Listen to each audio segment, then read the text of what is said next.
ಒಂದು ಕಡೆ FIR ಭೀತಿ ಆದ್ರೆ ಮತ್ತೊಂದು ಕಡೆ ರಾಜೀನಾಮೆಗೆ ವಿಪಕ್ಷಗಳು ಪಟ್ಟು ಹಿಡಿದು ಕೂತಿದೆ.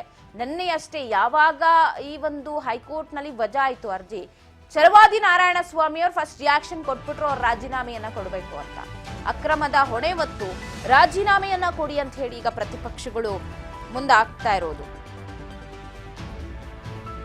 ನೀಡ್ಲಿಲ್ಲ ಅಂದ್ರೆ ನಾವು ಹೋರಾಟ ಮಾಡ್ತೀವಿ ಅಂತ.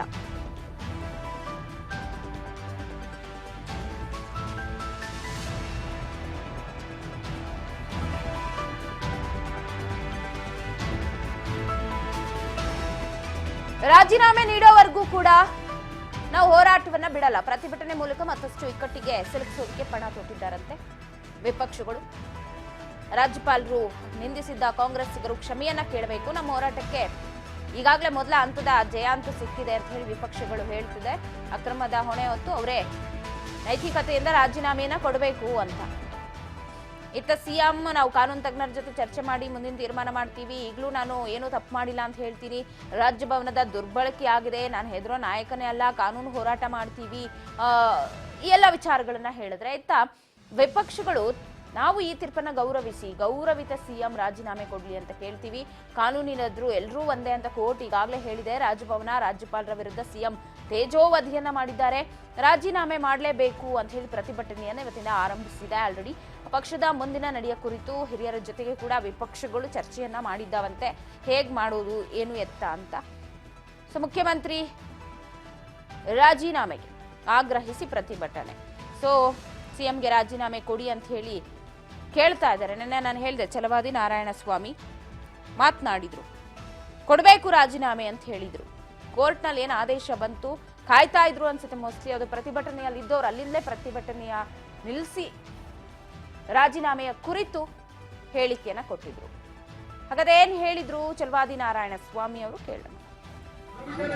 ದೇಶದ ಕಾನೂನು ಎಷ್ಟು ಗಟ್ಟಿಯಾಗಿದೆ ಅನ್ನೋದು ಇದರಿಂದ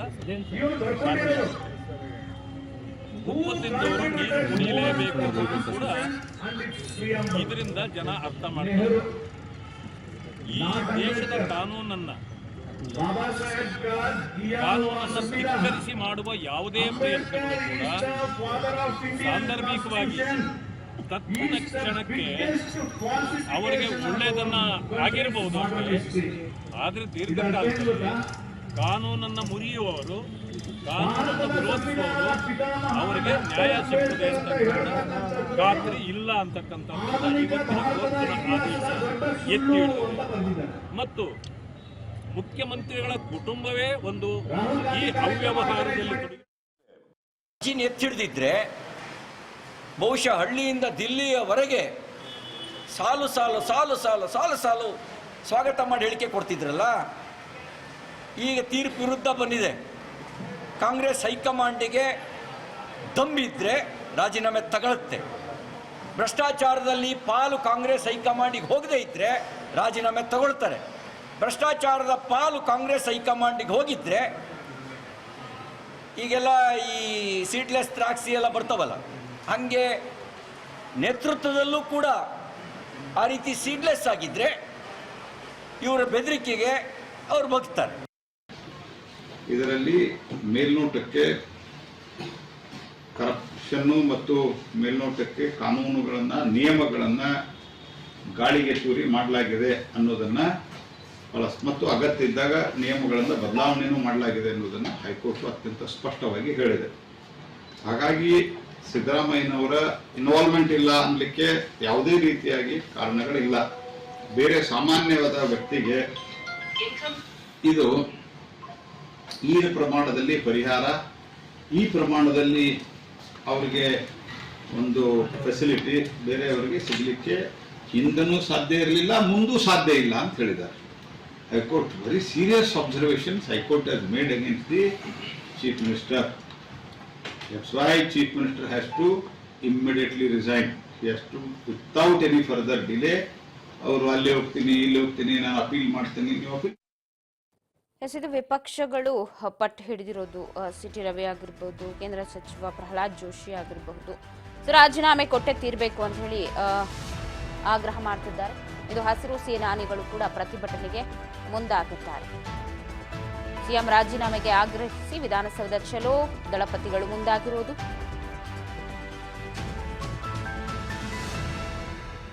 ಫ್ರೀಡಂ ಪಾರ್ಕ್ನಿಂದ ವಿಧಾನಸೌಧ ಚಲೋಗೆ ಕರೆ ಕೊಟ್ಟಿದ್ದಾರೆ.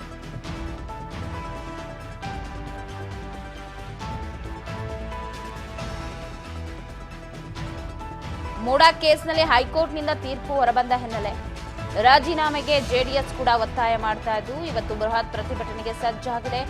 ರಾಜೀನಾಮೆಗೆ ಆಗ್ರಹಿಸಿ ವಿಧಾನಸೌಧ ಚಲೋ ಕರೆದಿದ್ದಾರೆ ಫ್ರೀಡಂ ಪಾರ್ಕ್ನಿಂದ. ಸಿಎಂ ರಾಜೀನಾಮೆ ಕೊಡಲೇಬೇಕು ಅಂತ ಅವರ ಒತ್ತಾಯ.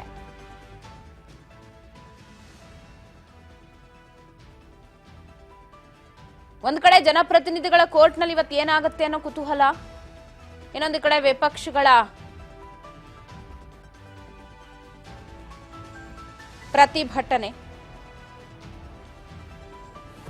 ಇವತ್ತು ಫ್ರೀಡಂ ಪಾರ್ಕ್ನಿಂದ ವಿಧಾನಸೌಧ ಚಲೋ ಮಾಡ್ತೀವಿ ಅಂತ ಹೇಳಿ ಜೆಡಿಎಸ್ ನಾಯಕರು ಹೋರಾಟವನ್ನ ಮಾಡಲಿಕ್ಕೆ ಮುಂದಾಗಿದ್ದಾರೆ. ರಾಜೀನಾಮೆ ಕೊಟ್ಟು ಗೌರವವನ್ನ ಉಳಿಸ್ಕೊಳ್ಳಿ ಅಂತ ಹೇಳಿ ಅವರ ಆಗ್ರಹವನ್ನ ಮಾಡ್ತಾರಂತೆ. ನಿನ್ನೆ ಶ್ರೀ ಕುಮಾರಸ್ವಾಮಿ ಅವ್ರು ನಾನೇನು ಹೇಳಲ್ಲ ರಾಜೀನಾಮೆ ಕೊಡಿ ಅಂತ ಹೇಳಿ ಸಿಎಂಗೆ ಅಂತ ಹೇಳ್ತಿದ್ರು. ಬಟ್ ಇವತ್ತು ಯಾಕೆ ಮತ್ತೆ ಹೋರಾಟ ಸಡನ್ ಆಗಿ ಮಾಡ್ಲಿಕ್ಕೆ ಮುಂದಾಗ್ತಾ ಇದ್ದಾರೆ ಗೊತ್ತಿಲ್ಲ.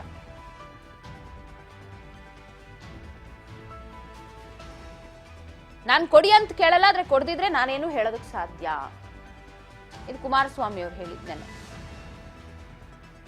ಮೂಡಾ ಹಗರಣಕ್ಕೆ ಸಂಬಂಧಪಟ್ಟಂತೆ ರಾಜ್ಯಪಾಲರು ಪ್ರಾಸಿಕ್ಯೂಷನ್ಗೆ ಅನುಮತಿ ನೀಡಿರೋದನ್ನ ಪ್ರಶ್ನಿಸಿ ಸಿಎಂ ಸಿದ್ದರಾಮಯ್ಯ ಅವರು ಅರ್ಜಿ ಸಲ್ಲಿಸಿದ್ರು. ಅದು ವಜಾ ಆಗಿದೆ. ಪ್ರತಿಕ್ರಿಯೆ ನಾನೇನ್ ಕೊಡ್ಲಿ ಅಂತ ಹೇಳಿ